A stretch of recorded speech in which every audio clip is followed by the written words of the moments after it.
Bismillahirrahmanirrahim. Assalamualaikum warahmatullahi wabarakatuh. Shalom, Om Swastiastu, Namo Buddhaya, dan salam kebajikan. Tabe kakak-kakak dan tabe teman-teman semuanya, saya izin memperkenalkan diri. Perkenalkan, nama saya Sri Kartika Dewi, akrab disapa Kartika dengan NIM channel 11251093 dari kelas A dan dari program studi Pendidikan Dokter Umum angkatan tahun 2025 dan merupakan salah satu anggota kelompok dari kelompok 1 BSLT tahun 2025. Baik, pada video kali ini saya akan mempresentasikan tugas materi mengenai materi suplemen 2 yang berjudul kecerdasan emosional sebagai pilar kepemimpinan transformasional. Nah, pada mind map saya kali ini terbagi menjadi 6 poin utama.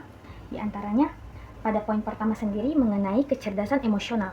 Jadi, kecerdasan emosional sendiri ialah kemampuan setiap individu dalam menerima, mengolah, serta mengontrol emosi dirinya sendiri, serta orang lain di lingkungan sekitarnya.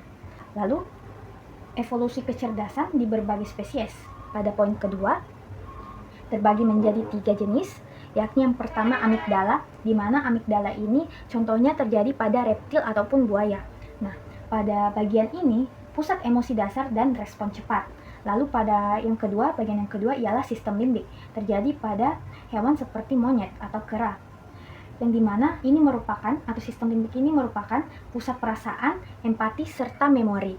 Baik, selanjutnya yang berada pada manusia ialah prefrontal cortex atau PFC, di mana bagian ini merupakan pusat berpikir reflektif dan pengambilan dalam mengambil keputusan. Baik, masuk pada poin selanjutnya ialah penemu dan yang mempopulerkan EQ. Jadi, EQ sendiri ditemukan oleh dua tokoh utama, yakni John Mayer sebagai PhD student dan juga Peter Salovey sebagai dosennya di Yale University. Lalu yang mempopulerkan EQ ialah tokoh Daniel Goleman.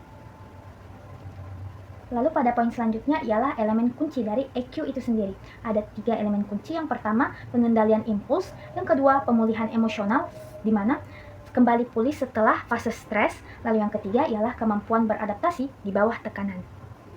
Baik, pada poin ke-6, yakni poin terakhir, ialah 5 komponen EQ. Yang pertama ialah self-awareness. Artinya, kemampuan diri kita dalam mengenali dan juga menyadari suatu emosi dan juga kepribadian kita sendiri.